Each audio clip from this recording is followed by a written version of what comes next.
They laughed. That is the first thing worth telling, because it is the thing she would remember longest, longer than the frost in her boots, and longer than the ache of an empty stomach, the sound of a whole town laughing at a woman who had bid $3 on a ruin.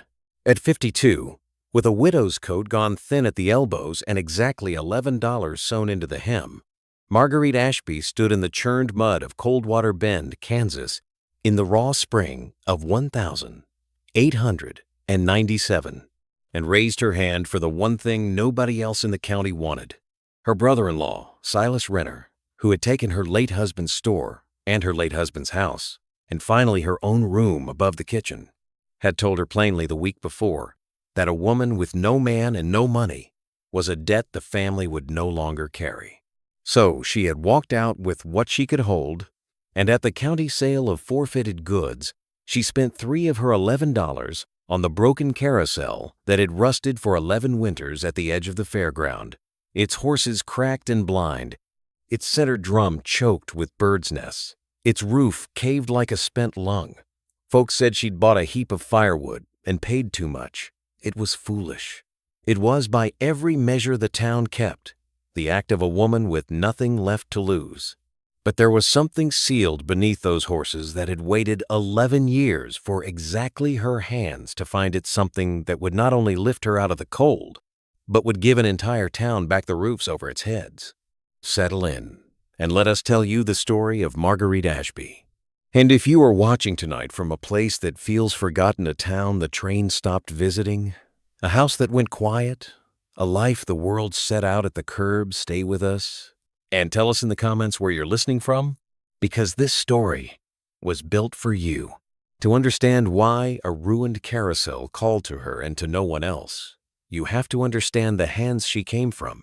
Marguerite was born Marguerite Duval in a river town in Missouri in 1845, the daughter of a French clockmaker who had crossed an ocean with a case of files and a head full of gears and precious little else. Her father, Henry, kept a narrow shop that smelled of oil and brass and the particular warm dust that collects on things made to last. And from the time she could stand on a stool, she stood beside him. He taught her that everything made by patient hands has a second life hidden inside its first, that a clock which will not run is not dead but only sleeping, that the fault is nearly always small and nearly always findable if you are willing to be quiet and to look. He would set a stopped watch before her and say in his soft accent that the world is full of people who throw away what they have not troubled to understand. She learned to listen to a mechanism the way other children learn to read faces, to hear the one tooth out of true, the one spring wound wrong, the single grain of grit that had halted 100 perfect parts. By 12, she could take a mantel clock to pieces and lay every screw in order on a square of felt and build it whole again before supper. And her father would touch the crown of her head and say she had the gift he'd carried across the sea, only better because she had it without the fear. What her father gave her beyond the craft was a way of seeing worth where others saw refuse. He bought broken things for pennies and made them sing, and he never once cheated a customer. And when the poor came to him with a stopped heirloom and no coin, he fixed it anyway and called it good advertising, though everyone knew it was simply the shape of his heart. Marguerite married young to a steady, gentle man named Thomas Ashby, who ran a general store and who loved that his wife could mend anything the settlers brought through the door: a sewing machine, a music box, a rifle's jammed action, a child's wind-up tin. They had no children who lived past their first winters, a grief they carried side by side without letting it turn them hard, and they built instead a life of usefulness, the two of them, in the growing town of Coldwater Bend, where the railroad had promised prosperity and for a while delivered it. Marguerite kept a workbench in the back of the store, and folks for 30 miles knew that if a thing was broken past every other hope, the Ashby woman could likely coax it back. She was not wealthy, but she was needed. And to a woman who had buried her babies, being needed was a kind of wealth she never took for granted.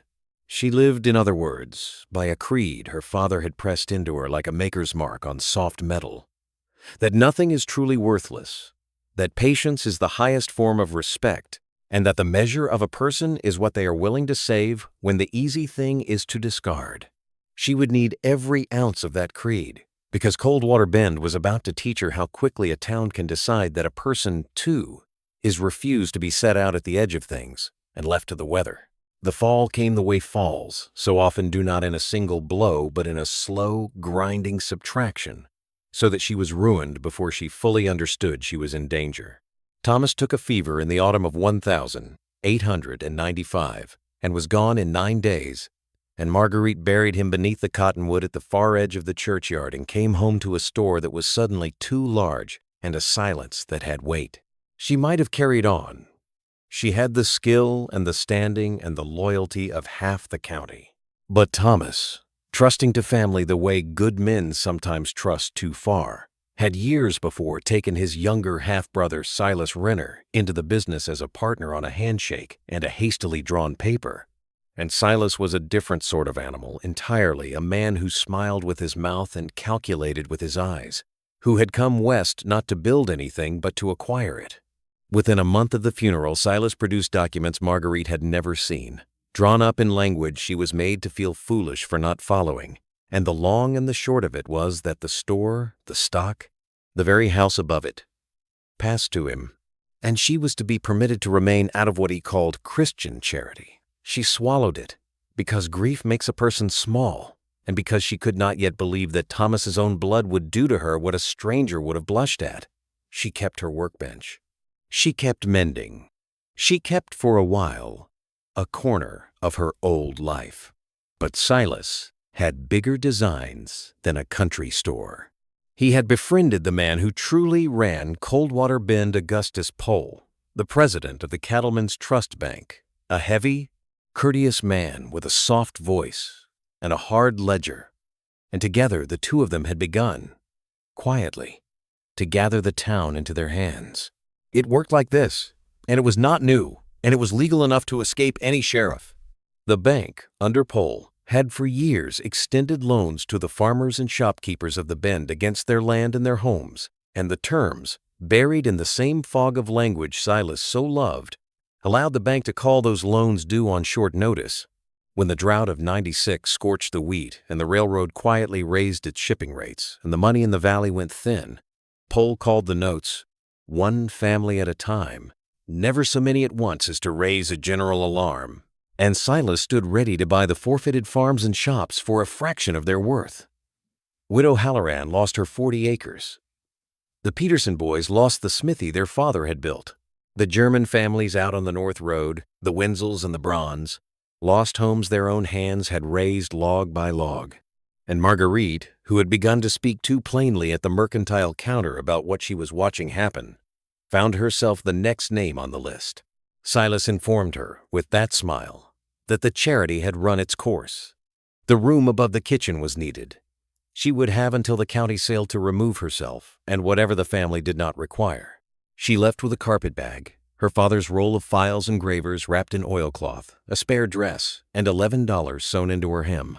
She was 52 years old, and the town she had served for 30 years watched her walk to the door of the boarding house and did not, most of them, meet her eyes.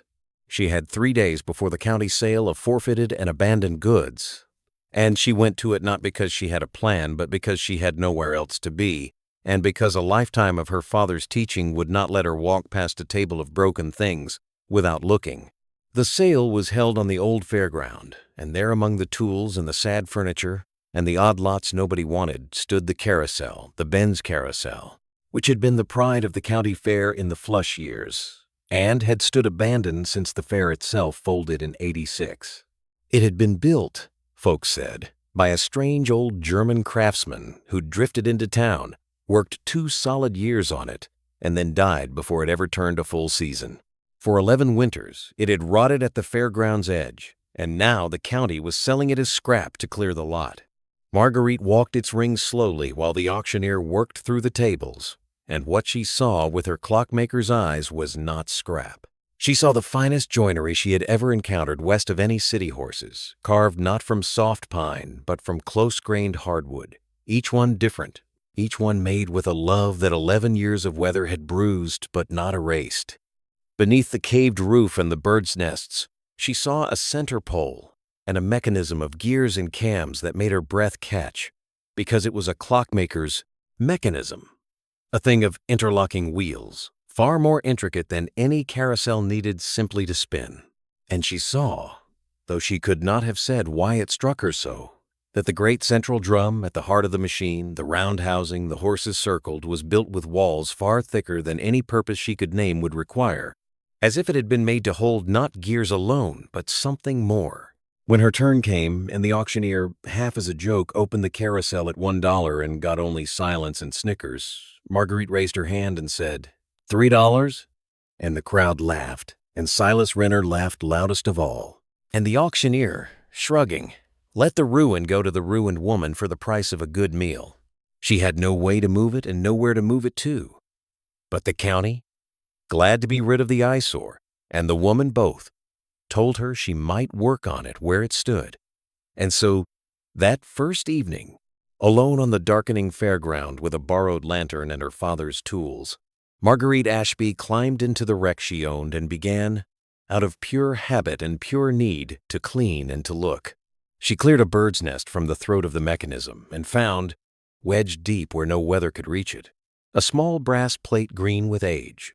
And when she rubbed it clean, she read a name engraved in a fine old hand, Emil Vogel, and beneath it the words, "Made for the children of this valley, that they might never forget how to wonder." And beneath that, smaller still, a line that made the hair rise on her arms in the lantern light. What I built for them, I hid beneath them. It struck her then as only the wistful poetry of a dead craftsman. She did not yet understand that Emil Vogel had meant it as plainly and as literally as a man can mean anything, and that the first true clue to the unimaginable thing sleeping beneath the horses had just passed through her hands. For the better part of 2 weeks, she came each day to the carousel, because it gave her hands something to do and her mind somewhere to go that was not the ruin of her own life, and because Emil Vogel's mechanism had seized her the way a locked puzzle seizes a certain kind of mind and will not let go. She lived on next to nothing, took in a little mending from the few families still kind enough to bring it, slept in a lean-to a sympathetic widow let her use, and spent every daylight hour she could inside the machine. And the more of it she uncovered, the stranger and more wonderful it became, until she understood that Emil Vogel had not built a carousel at all. He had built a clock disguised as one, an enormous, patient, secret-keeping clock. And she, the clockmaker's daughter, the one person in the county who could read what he had written in brass and steel, had been the only soul in 11 years to buy the thing and to look. The mechanism, when she finally freed it of nests and rust and could turn it by hand, did more than spin the horses. As the platform rotated, a set of cams she had never seen the like of engaged a bank of pinned brass cylinders, and though the great music comb was seized and silent, she could see it had once played not a simple fairground jingle, but a long, composed piece. Minutes of it pinned into the metal by a hand that must have worked months at that alone. And the cams did something else. On the underside of the platform, hidden entirely from any rider, a slow train of gears turned a heavy geared ring around the base of the central drum, one small notch for each full revolution, like the day wheel of a calendar clock. A counter, she realized, meant to advance a fixed number of turns and then, at the end of its count, to do something. But whatever it was meant to do, it had never reached its number, because the carousel had died in Emil Vogel's first season, unfinished in its running, though finished in its making, and the count had frozen at 41 turns of who knew how many. She began to search the drum itself, that thick-walled central housing that had first caught her eye, and it was there, kneeling inside the machine on a gray afternoon with rain drumming on the ruined roof, that she found the seam. It was a masterwork of concealment, invisible to any eye that did not already suspect it, a joint in the drum's inner wall, so fine she found it first with her fingertips and only then with her lantern, sealed with a hard gray wax and cut, she saw when she brought the light close, to be opened not by force but by the mechanism itself, by that same slow-counting geared ring, once it reached its final number. Emil Vogel had built a door that only patience could open, a door that would swing wide of its own accord after the carousel had turned some great tally of joyful, ordinary revolutions with children on its backs, as if the old man had wanted to be certain that whatever he'd hidden would be found only by a town that had first used and loved the gift he made them. But Marguerite had not a whole town of children and years of turning. She had 2 files, a graver, and 30 years of her father's teaching. And so, respectfully, the way one opens a fine watch and not the way one breaks a lock, she studied the geared ring until she understood exactly how far it had to travel, and then by hand, tooth by careful tooth over the course of 2 long days, she advanced the count. Emil Vogel had left unfinished 42, 60, 100, 200, turning the great ring the honest way it was meant to turn, until on the second evening she felt, more than heard, a soft, heavy click deep in the drum, and the fine gray seam parted, and a curved panel she had freed swung slowly inward on hidden pivots, and the lantern light fell into a hollow no living person had seen since the old man sealed it 11 years before. Inside lay Emil Vogel's secret, and it was, in the truest sense of the word, unimaginable, because no one in Coldwater Bend could have imagined that the strange drifting carver they'd half forgotten had left them the very thing that could save them. There was a strong box, iron-bound and heavy, and beside it a thick packet of oilcloth. And tucked against the drum's wall, a bundle of papers wrapped in waxed linen. And though her hands shook, she made herself do it the way her father had taught her to do everything, slowly and in order. She opened the oilcloth packet first and found it full of gold, not scattered coins, but tight, honest rolls of gold, double eagles, $20 pieces. More money than she had ever seen or touched. The savings of a man who had lived like a pauper and worked like a saint. And she opened the strongbox and found more. Bank drafts and certificates, and a heavy leather ledger. And it was the ledger, not the gold, that made her sit down hard on the platform with her heart going like the machine she'd revived. For the papers told the whole of it, in Emil Vogel's careful, foreign, upright hand. He had not been a drifter at all. He had been a man of some means from the old country, a maker of church clocks and automata, who had come to America grieving his own dead wife and children, and looking for a place to leave something behind. He had found Coldwater Bend in its first hopeful years, had come to love the valley and above all its children, and had resolved to give the town not charity, which he distrusted, but a trust, a fund. He had deposited the bulk of his fortune with the Cattlemen's Trust Bank, and the certificates were there to prove it, and he had drawn up, and had witnessed and recorded with the county before his death, a deed of trust that placed that fortune in perpetuity for the benefit of the families of the valley, for a free school, for seed in dry years, and the clause that made Marguerite's breath stop for the redemption of any home or farm in the township wrongfully lost to foreclosure. The ledger listed the account numbers, the sums, the terms, all of it. And the gold in the drum, she understood, was the old man's reserve, the seed of the thing, hidden with the certificates so that no single dishonest banker could ever quietly make it disappear, hidden inside the one machine in the valley the children would keep turning, waiting for the day it would give up its secret to hands patient enough to earn it. He had built a beautiful clock to guard a beautiful promise. And someone at the Cattlemen's Trust Bank had spent 11 years pretending that promise had never existed. She knew whose signature would be on the receiving end of Emil Vogel's certificates before she turned to look. And when she found it there in the old man's records, Augustus Pohl, cashier, later president, she understood at last the full shape of what she had opened. Pohl had known. Pohl had taken the dying craftsman's fortune into his bank, had signed for it, had been named a custodian of the trust, and then, when Emil Vogel died alone and the Carousel fell silent and the deed of trust lay unread in the county's dusty files, Pohl had simply folded the old man's fortune into the bank's own accounts and said nothing. The very money meant to redeem the valley's foreclosed homes had become, in Pohl's hands, the money he lent those same families and then took their homes for failing to repay. It was a theft so large and so patient that its only flaw was the one thing Pohl could not control, that Emil Vogel had hidden a full copy of the proof and a strong box of gold to fund the fight inside a ruin that everyone but a clockmaker's daughter had been content to leave for scrap. The conflict, when it came fast. because a secret that size cannot be kept in a town that small. Marguerite did the careful thing. She went first, quietly, to the only two men in the county she trusted, the old circuit judge Aldous Frame, who had known her husband and never bent to poll, and the young newspaperman Wesley Crane, who had come west with ideals not yet spent.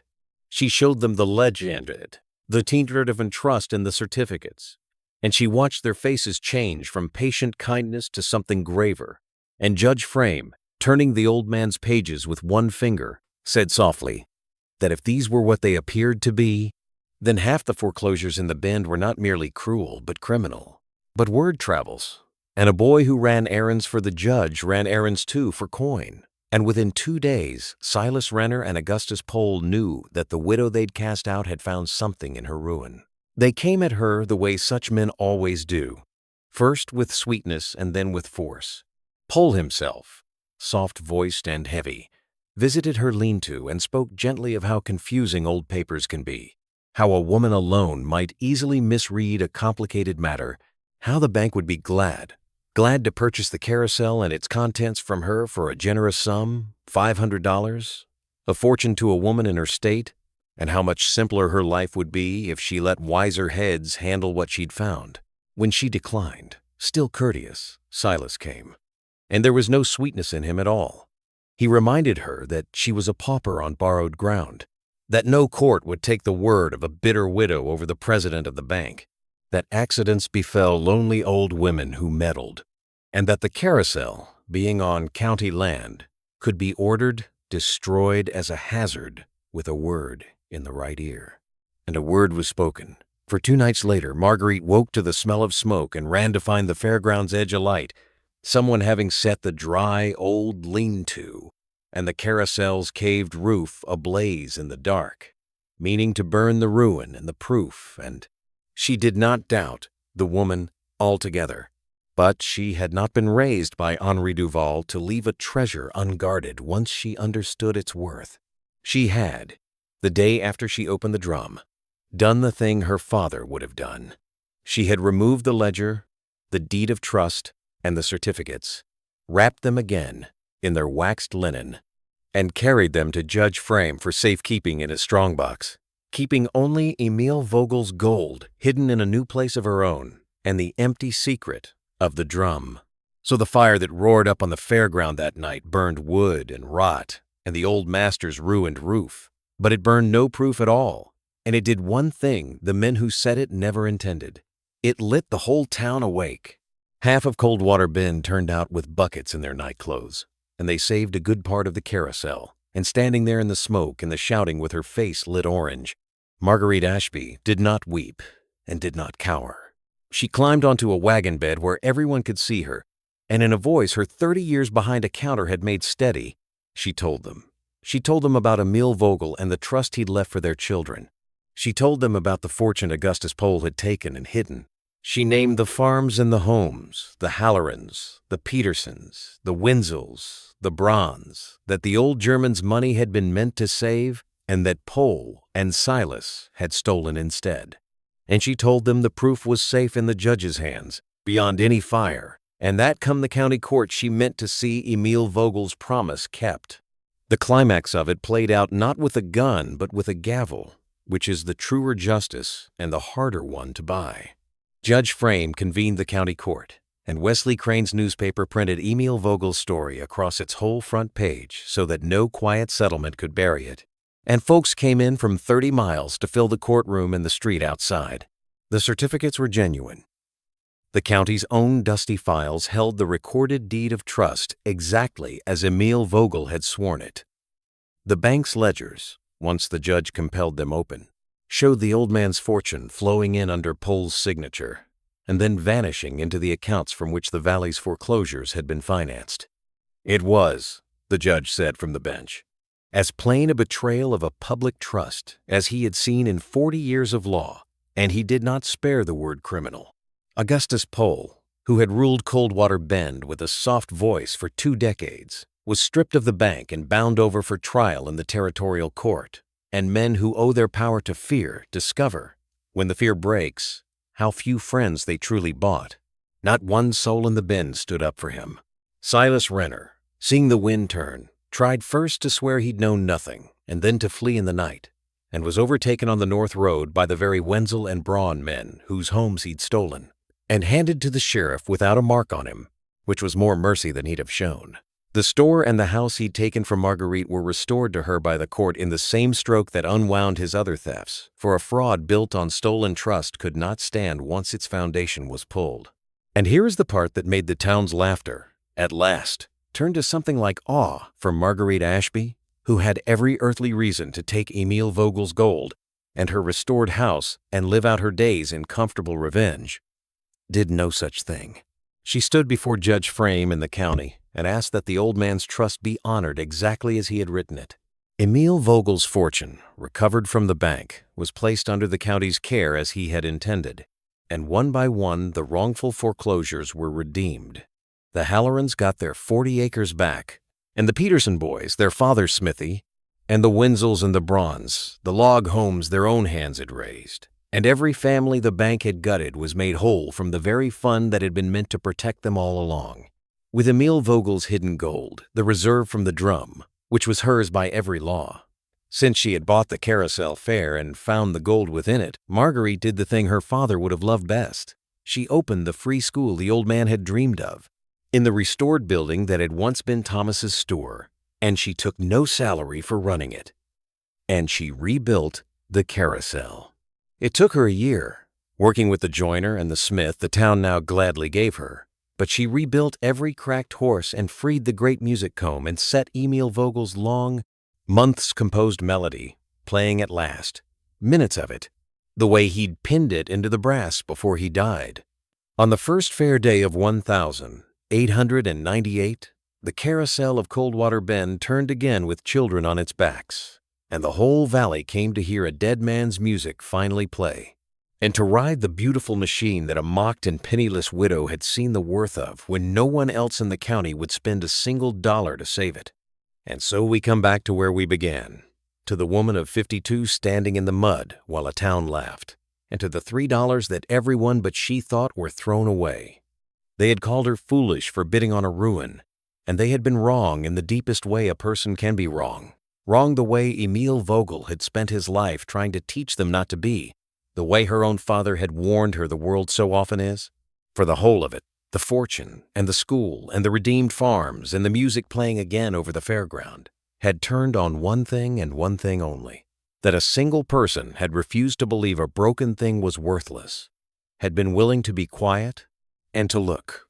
Marguerite Ashby had lost her husband, her home, her place, and her standing, and had been set out at the edge of the town like the Carousel itself, left for the weather, and like the Carousel, she had held, sealed inside her where the fire could not reach, exactly what her town most needed and had been too hurried and too hard to see. What the old carver had hidden beneath the horses, she came to understand, was never really the gold. It was the wager that patience would outlast greed, that someone, someday, would care enough to turn the wheel the honest way. And she had. She had been the hands he waited 11 years for. That is the story of Marguerite Ashby, the clockmaker's daughter, who paid $3 for a ruin and gave a whole valley back its home. Thank you for staying with us to the end of this one. It means more than you know that you spent this while in the company of Marguerite and old Emil Vogel in the little town of Coldwater Bend.